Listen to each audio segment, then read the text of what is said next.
Okay. So thank you, Steve. Thank you, AJ, and all the staff at Ports Events for inviting me to join this prestigious panel. Thank you to all the audience. I hope everyone is well and safe during this dreadful moment we are living in.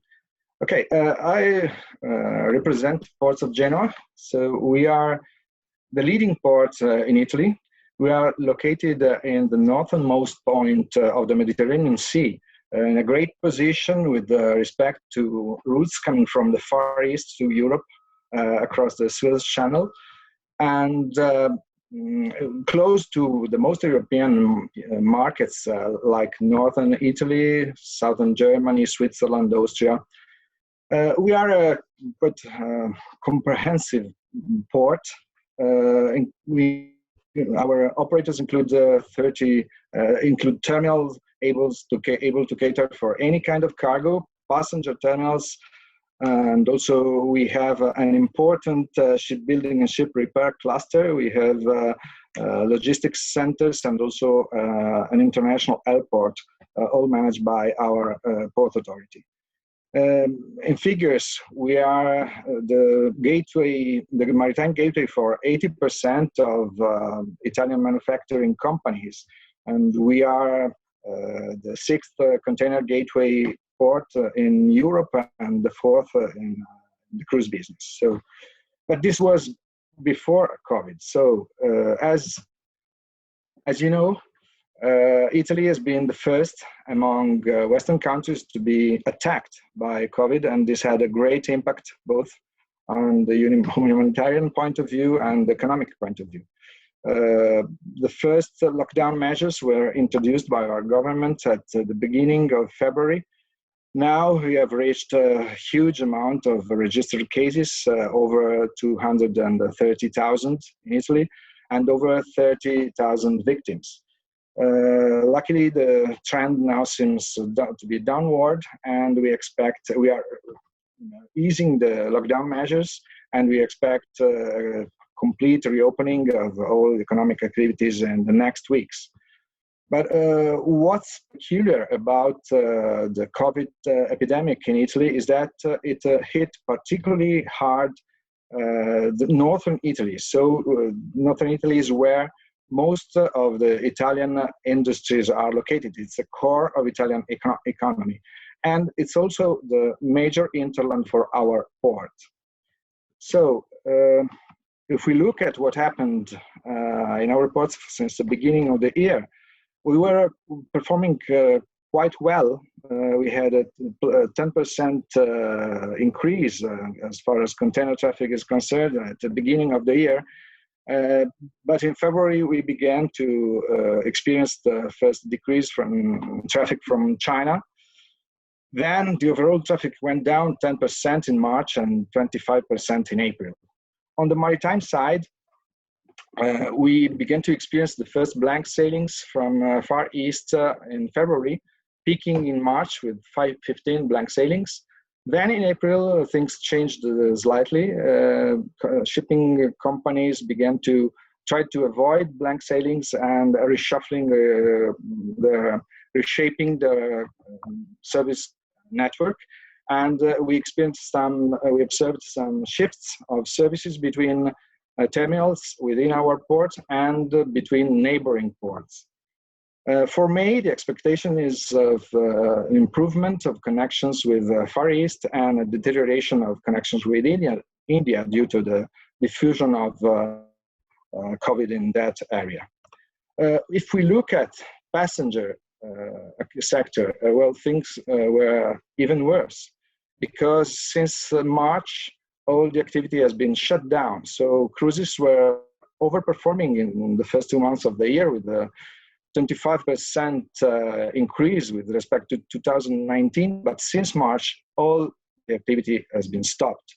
So this has, of course, a high economic impact, both on port activities, port terminals, chandlers, and ship repairs, and for the local economy, which is deeply connected with the cruise activity. I mean, tourism, tour operators, tour guides, shop, restaurants, and so on. So, and what's the problem is that shipping companies now are continuously updating the schedules, but day by day they are postponing the moment when they will think they will be able to start again. So we don't know when the cruise activity will be able to start again. As a port authority, at the burst of the epidemic, we tried to coordinate all the port community in order to define safety protocols and allow all the activity to continue without trying to contain the diffusion of the contagion. And also we provide support to resolve some raising issues like congestion at port gates that were raising because the interaction between truckers and ports and terminal staff at port gates had to be regulated in order to prevent the contagion between the workers. Then, together with the national government, we defined measures, financial measures to provide support to the port and shipping industry, and we decided the suspension of port dues for ships and of port terminal concession fees up to the end of the crisis. Looking ahead, as Cameron said, well, we don't know much.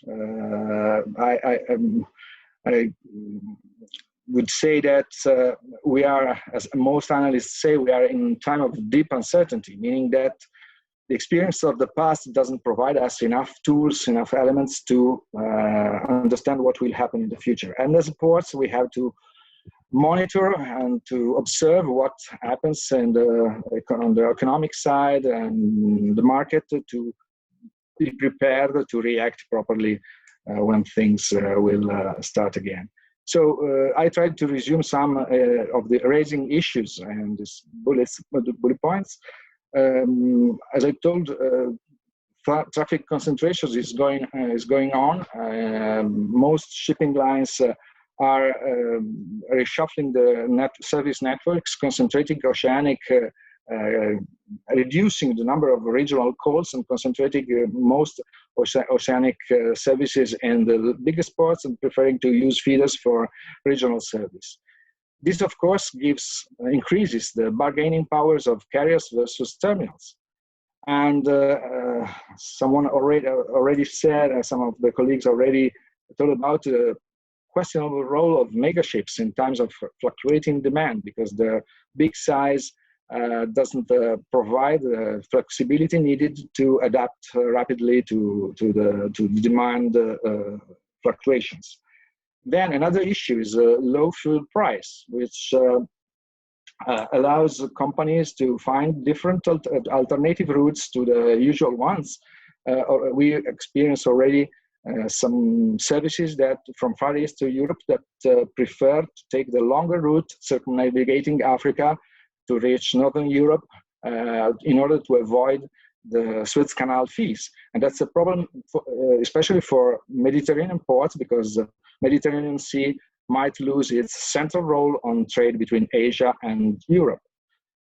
Then, of course, it has already been said, the pandemic really is shaking the fundamentals of the modern supply chains.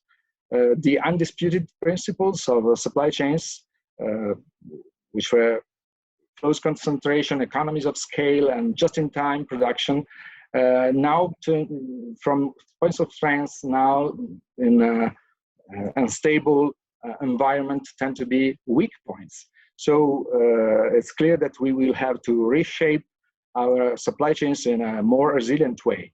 On the left and on the right side of the slide, you can see the results of a survey that has been taken in the last days among some of the manufacturing companies in Italy. And they were asked how they think the inbound logistics would be affected in the future. And half of them answered that they will need to invest in new technology to cope with a more complex market and environment. A quarter of them told that they will need to increase their stocks in order to cope with possible disruptions in the supply chain. Another 20% answered that the supply chains in the future will probably be shorter because of reshoring production from Asia to Europe. So we actually don't know now what the future supply chains will be, but definitely the new normal will be different from what we were used to. As some colleagues already said, the pandemic also gave a boost to innovation. Digitization is no more an option, is a must. So it is the reduction of the simplification of procedures, the reduction of bureaucracy, and this is a major issue for Italy in particular. We are ancient masters in complication of procedures and in bureaucracy, and I think we have learned the lesson this time.